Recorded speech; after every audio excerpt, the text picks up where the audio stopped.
Timnas Indonesia punya banyak pemain muda teman-teman. Dan untuk sementara ini, dilatih oleh pelatih kelas dunia, Shin Tae-yong yang sebelumnya berhasil membawa Timnas Korea lolos ke Piala Dunia tahun 2018. Memang, Timnas Korea tidak bisa dibandingkan dengan Timnas Indonesia. Tapi, pelatih yang satu ini sudah punya pengalaman untuk membawa sebuah timnas lolos ke Piala Dunia. Artinya tentunya dia paham apa yang perlu dia lakukan untuk bisa membawa timnas Indonesia lolos ke Piala Dunia, teman-teman. Dengan kualitas, dengan materi pemain yang unggul, jauh dibandingkan dengan Brunei, wajarlah kalau saya bisa mengatakan bahwa pasukan STY ini akan bisa menang. Bahkan dalam 2 pertandingan, bukan saja ketika kita menjadi tuan rumah.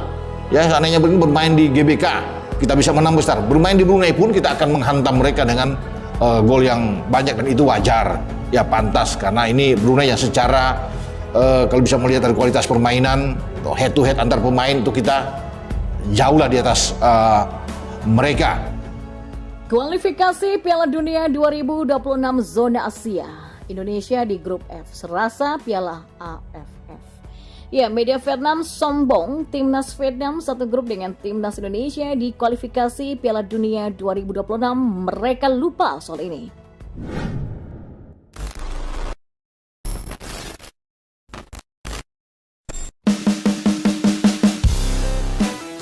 Persaingan di grup F akan terasa seperti Piala AFF, sebab 3 dari 4 tim yang akan berlaga di grup F berada dari zona ASEAN dan bisa saling berjumpa di Piala AFF.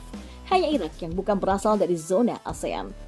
Nah, 2 tim ASEAN sudah pasti lolos ke grup F, yakni Filipina dan Vietnam. 1 tim lagi adalah pemenang antara Indonesia dan Brunei Darussalam yang akan bermain pada kualifikasi putaran pertama.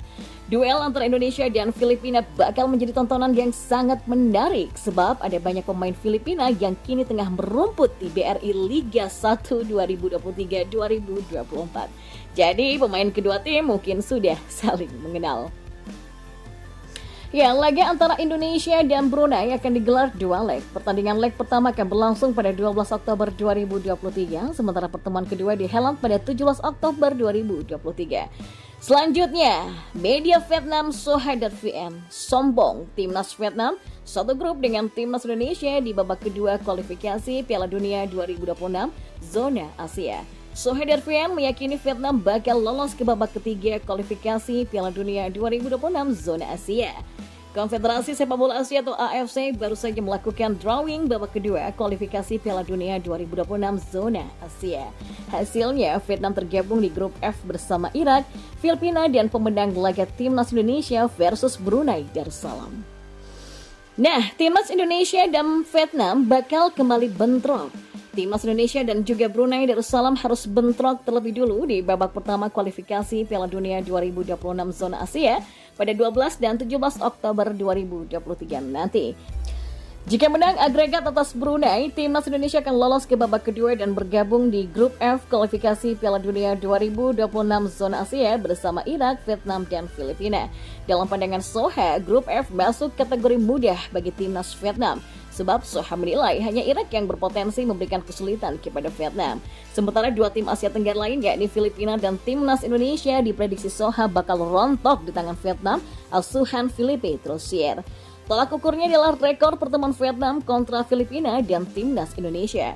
Bertemu dengan 2 tim Asia Tenggara, timnas Vietnam berpeluang lolos ke babak selanjutnya, tulis Soha dalam judul artikel yang mereka buat. Sebanyak 2 tim teratas di setiap grup akan lolos ke babak ketiga. Dengan format tersebut, maka timnas Vietnam berpeluang besar merebut tiket ke babak selanjutnya. Dalam beberapa laga sebelumnya, Vietnam dominan atas Filipina di Indonesia dan kemungkinan bakal menang atas Brunei, kata Soha. Hanya saja, Soha lupa kalau timnas Vietnam tak lagi ditangani oleh Park Hang-seo yang merupakan momok juru taktik timnas Indonesia, Shin Tae-yong. Menarik menanti aksi timnas Indonesia saat dipertemukan tim-tim di atas di kualifikasi Piala Dunia 2026 zona Asia. Selanjutnya, pelatih timnas Indonesia U17 Bima Sakti tak jadi memanggil pemain Tottenham U18 Gabriel Hanwilhoff-King ke pemusatan latihan atau TC timnya untuk persiapan Piala Dunia U17 2023. Gabriel Hanwilhoff-King saat ini berpaspor Inggris.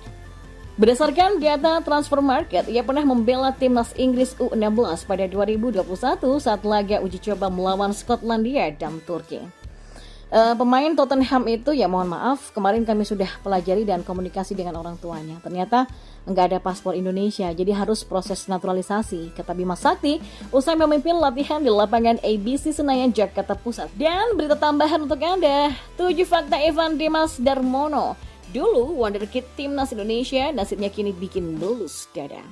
Nah, mantan wonderkid timnas Indonesia Evan Dimas Darmono kini menghadapi tantangan karir sebagai pesepak bola profesional di usia prima.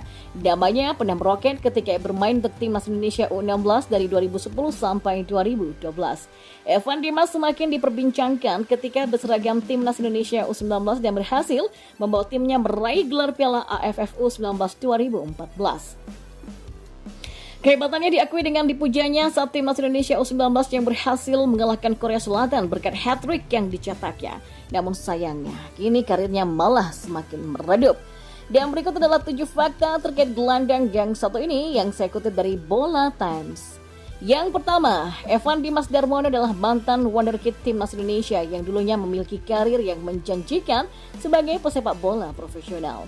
Yang kedua, meskipun Indonesia banyak melahirkan pesepak bola berbakat sejak usia muda, banyak di antara mereka kesulitan mempertahankan konsistensi di kancah profesional.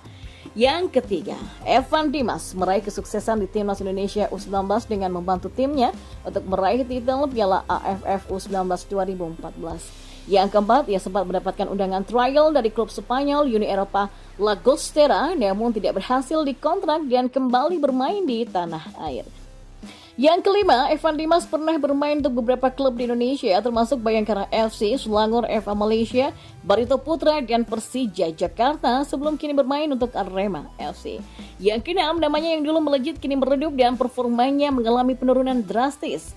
Yang ketujuh, di musim terakhir Liga 1, Evan Dimas jarang bermain dan lebih sering menghuni bangku cadangan menghadapi persaingan yang sulit akibat penambahan pemain asing di dalam tim. Dan itulah sederet fakta tentang nasib Evan Dimas terkini. Pertanyaannya, mampukah ia kembali bersinar di lapangan hijau?